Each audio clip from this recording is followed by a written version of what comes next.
Listen carefully to the conversation and answer questions 1 to 5. Hi, Bill. This is my friend Charlotte. She's doing first-year science too. Pleased to meet you, Charlotte. Annetta told me you want some part-time work.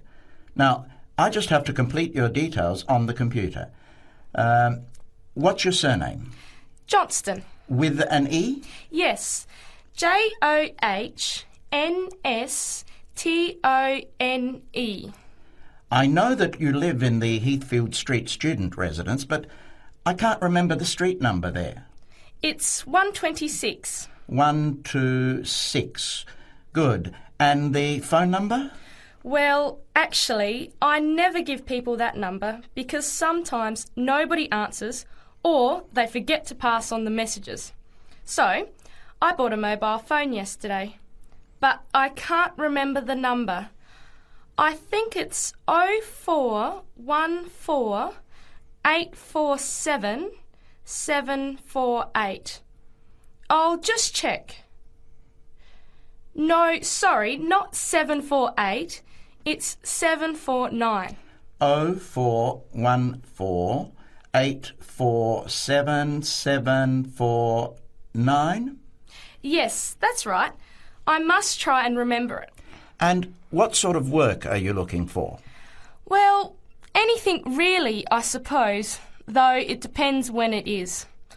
I'd rather work during the day, if that's possible. How many hours a week were you thinking of? Oh, I'm not sure. Maybe about 10. But I need to keep at least 2 days a week free for study. Do you have any work experience? Not much, though I used to help in my uncle's shop when I was at school. OK. Well, I'll put it in, but we don't usually get shop work. What about gardening? I'd rather not. Everything I touch dies. What other kinds of work are there? Well, there's a lot of demand for house cleaning, fast food preparation and kitchen work and pizza delivery if you've held a driving licence for 12 months. I'm not sure. Can I have a look at the vacancies while you talk to Annetta? Bill, I'd like to change my job. You're at the Hamburger Express on the High Street, aren't you? What's the problem?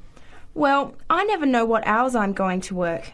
I start at 7 p.m. and I'm supposed to finish at 11 p.m, but sometimes they keep me until 2 or 3 a.m. Yes, that is a bit late if you have to make a 9 a.m. lecture the next day. And the other thing is the pay. They're supposed to pay me on Thursdays, but they never pay me on the correct day, often not until Friday or Saturday. A few weeks ago, I had to wait until Sunday. They said their son was sick, so they couldn't get to the bank, but they're always making excuses. Yes, that doesn't sound too good. Would you be interested in pizza delivery? You need to have a driving licence. Yes, I've got a licence, but I think I'd like to change from working in the evening. Are there any day jobs available? Well, as I told Charlotte, there are several cleaning and gardening vacancies. And this childcare job that just came in this morning. Do you like children? Yes, I do, actually. What's the job? Let's have a look. Collect the boy aged 4 from kindergarten at 3 p.m. Pick up the other 2 girls who are aged 6 and 9 from the primary school at 3:15. You take them home and look after them. The parents will be home by 7. That sounds quite good. What about the pay? It's the same as you're earning now, 4 hours a day, Monday to Friday, so 20 hours a week. You need to contact Mrs. Alicia Thompson. Her phone number is 91045629 and she lives in Springfield. I've never been to Springfield. I hope I don't get lost. Don't worry. It sounds quite straightforward. Let's have a look at the street directory. The Thompsons live here in Tulip Street, number 252. So you catch the 631 bus, get off here next to the post office in Daisy Terrace. Walk past the post office to the corner, and on the opposite corner is the kindergarten. Then walk down Daffodil Place and cross over to the primary school. Then keep going down Daffodil Place to the corner and turn right into Tulip Street. As you listen to the first part of the interview, answer questions 11 to 15. An event occurred in 1996 over a period of 3 days that attracted considerable attention at the time and led to a new find in Mungo National Park, which is the focal point of the Willandra Lakes World Heritage Area in New South Wales, Australia.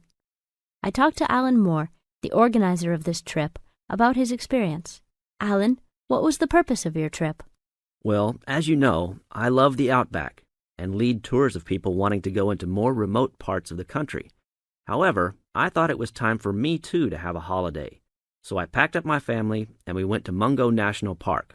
Why did you choose this location? It holds a record of Aboriginal life stretching back over 40,000 years.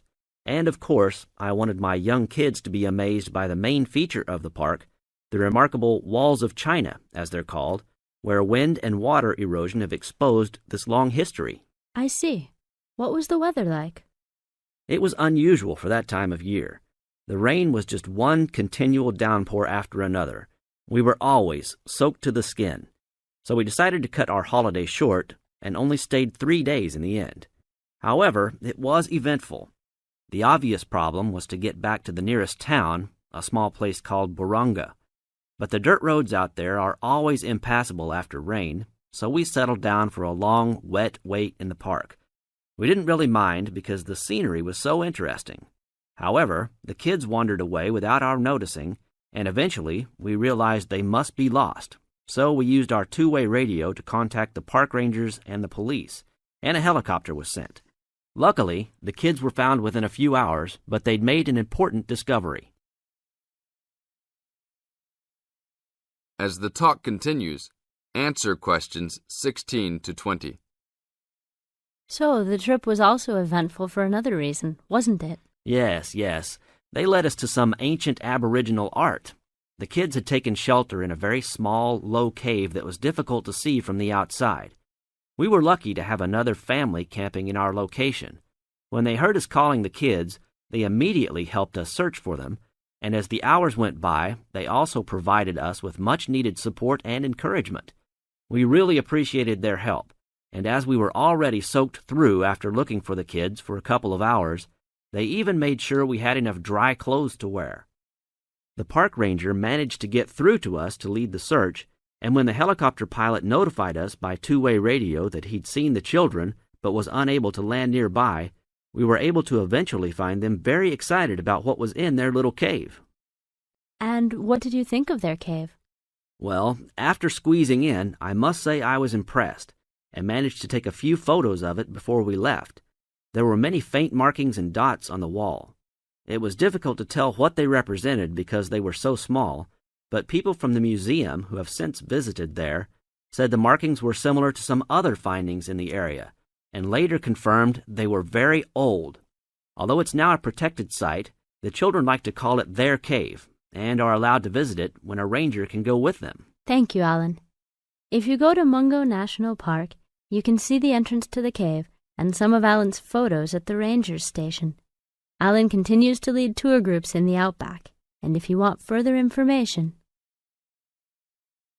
Look at questions 21 to 24.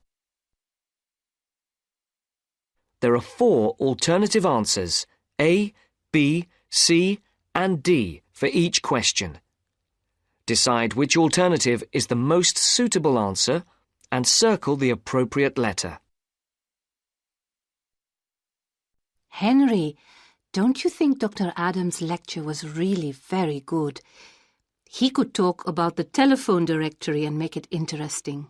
All his lectures are like that, Astrid. He's just one of those people. I wish we had him as our tutor. I bet you that he is very demanding, though. Boris is in his tutorial group and agrees that he is a brilliant lecturer, but he puts them under a lot of pressure. But don't you think that's good? Perhaps, but I am glad to have Dr. Adams as a lecturer.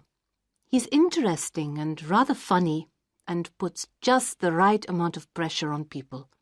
Did you take lots of notes in the lecture? Yes, actually I did. In fact, several pages. I didn't think I had taken so many. I was that busy listening to what was being said that I didn't take many notes. Can I photocopy yours? I don't think that's such a good idea. You won't be able to read my handwriting, and sometimes I write them in English and sometimes in Arabic. Oh, let's have a look. Wow, your notes are so neat. There's not much Arabic. There is on this page. Oh, yes, there is. Dr. Adams would be pleased to see this, especially given what he was talking about. Don't you keep careful notes? Sometimes. It depends on the lecture. I don't think I'll forget Adams's lecture today, but some of the detail will fade.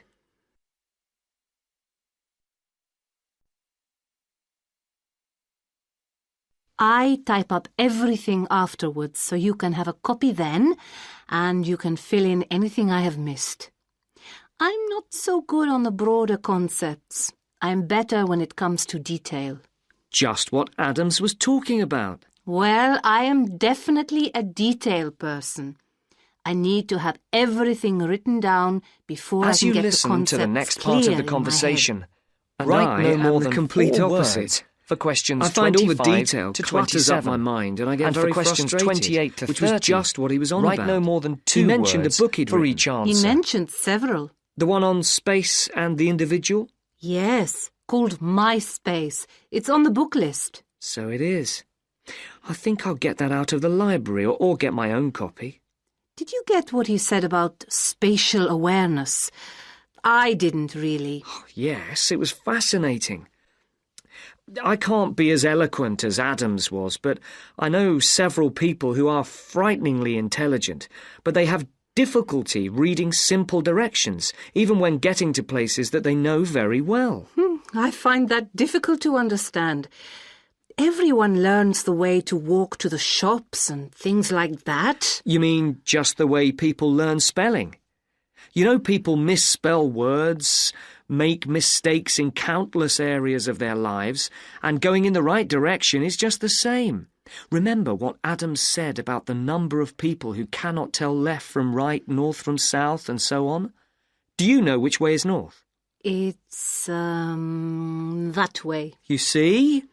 I couldn't have told you that. Really? I haven't a clue which way is which. That's why I'm always getting lost when I go out on my bike, and put me in a completely new place and I am totally lost. What about maps? I'm hopeless at reading them. But then you're brilliant at writing essays and getting all the ideas down in the right order, and I don't know where to start. Again, just what Adams was talking about. What we need to do is combine our skills. You teach me to cope with detail, and I'll teach you how to string concepts together. Okay, we can do that. Which way is the library? It's... you're making fun of me. You now have 30 seconds to read questions 31 to 37.